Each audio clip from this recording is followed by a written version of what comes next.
What's up guys, it's Talha here, and today we are going to discuss what is stack in detail. Excuse me. So stack is basically an abstract data type, and in the previous video I have defined what is an abstract data type. It is a data type where we are not concerned with the specific implementation. We just should know how to work with that, for example work with that class or work with that we just basically want to know how to implement it. We don't want to go into details of how uh, it's being implemented. So that is why it's an abstract data type with a bounded predefined capacity, so you'll have to define its capacity beforehand. It's not dynamic. So for example, if you want to have a stack of, for example, 50 something, so it will remain 50, cannot be changed. So that is why it has a predefined capacity. It is a simple data structure that allows adding and removing elements in a particular order. A stack is a special kind of structure or data structure where you can only remove and add and remove elements from the top. Every time an element is added, it goes on top of the stack. The only element that can be removed is the element that was at the top of the stack, just like a pile of objects. So the manipulation of data or elements can only take place on the top of the structure. So that is what stack is. So here, for example, this is a stack data structure. It has 1, 2, 3, 4, 5, 6 elements inside. 6. It has a capacity of 6 elements. So push is a function which inserts an element into the stack. Pop is a function that eliminates or takes out or returns the topmost element which is at the top of the stack. It returns that element, and the stack is modified, and the top is the pointer which is pointing to the top location of the stack. Now, basic features of stack is an ordered list of similar data type, just like arrays. So it is an ordered list, and it has the elements which are of the same data types, for example int, float, etc. Stack is a LIFO structure, last in first out. So here, if pay attention, if you insert an element here, for example right here, this is the top of the stack, and then this, and then this. So the element which the most recent element, or the last element which you entered, will be is going to be the one is going to be the first one to get out of the stack if you call the pop function. So that is why it is written here that LIFO, last in first out structure. Push function is used to insert new elements into the stack, and pop is used to delete an element from the stack, as I explained just now. Both insertion and deletion are allowed at only one end of the stack, called top, and that is what makes it a stack, because we can only manipulate the elements from the top of the stack. And top is basically the pointer which is pointing to the top location of the stack. Now this is the website which is recommended, so you guys should definitely check it out. This is another one. Excuse me. Implementation of stack. So stack can be easily implemented using an array or a linked list. Arrays are quick but are limited in size, because you'll have to define the capacity of the array beforehand, so you cannot change it during the working of the stack. And linked list, on the other hand, requires overhead to allocate, link, unlink, and deallocate, but is not limited in size.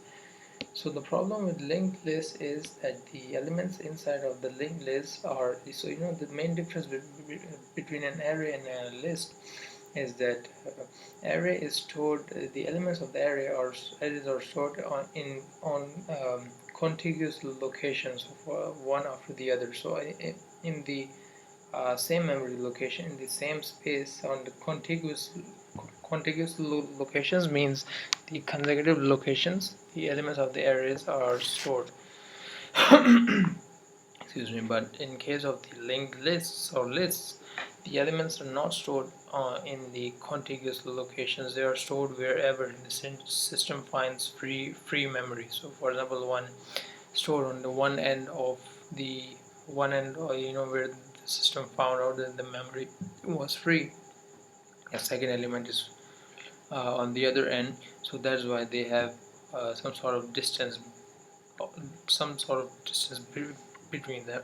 So um, so that's the problem with the linked lists, and there's the basic difference between arrays and linked lists.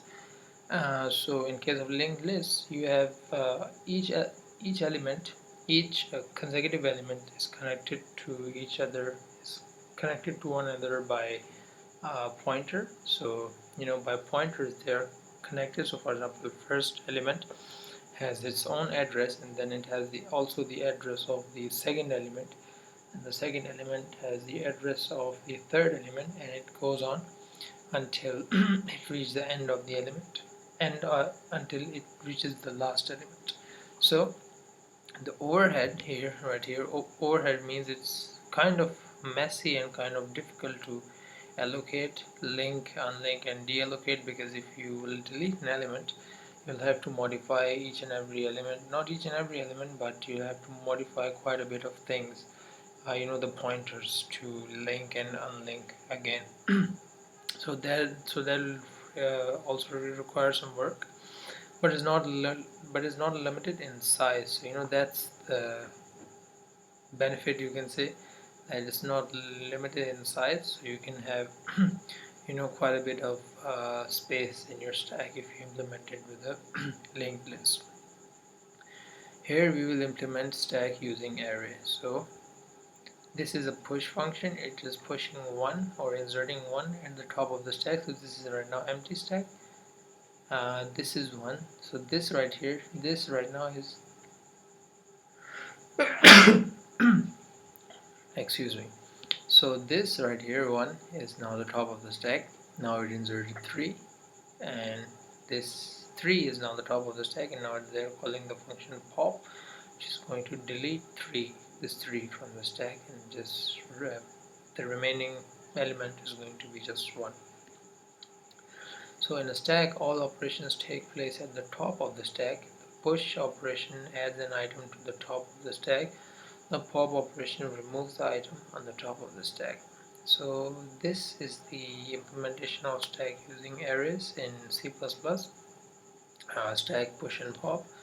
So here we define a class, we define a variable, public. So we make all the code beneath it public. So we can use it with the objects of this class later in another function. So we have public int a. So we already defined the size of the array, int array, maximum size of stack, array stack. We define a variable called top, and that is equal to -1. Then we end the class, and then we reference the class by using this resolution operator, and we define a function push int x. And what that function says is if top is greater than or equal to 10, which is the predefined size, it will give us the output, that is stack overflow, else it will insert an element into the memory, into the index number. And this right here is the kind of the dereferencing. So this is going to so this x is going to be inserted at that memory location, or at that index of the array, and is going to prompt as element inserted. And same is the case with pop. Not same, but if top is less than 0, it will give a stack underflow return 0, else it will copy the value of this the whatever is in at this index, and it will copy the value, and it will return the. Actually, I'm still confused about this, because this function should be peak, because it's not deleting the element, but I'm a little confused about this pop function. But I'm going to search and get what what's the intuition and how does this work.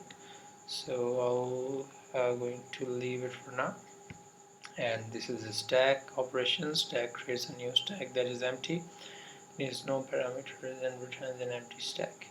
Push item adds a new item to the top of the stack. It needs the item and returns nothing. Pop removes the top item from the stack. It needs no parameters and returns the item. The stack is modified. Actually, this statement is getting confused. So peek returns top item from the stack but does not remove it. It needs no parameters. The stack is not modified. Is empty tests to see whether the stack is empty. It needs no parameters and returns a boolean value. Size returns the number of items on the stack. It needs no parameters and returns an integer.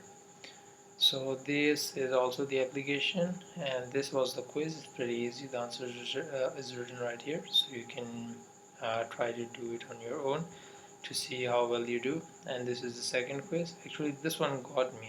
I actually got it wrong, but I gave it a second try, and then I got to know it was what thing I was getting wrong, or what idea uh, I was getting wrong in this program. So you guys should definitely try it out. It's going to really help you to understand what stack is and how it is implemented. Alright guys, that's it for today's video, and I'll see you guys in the next one.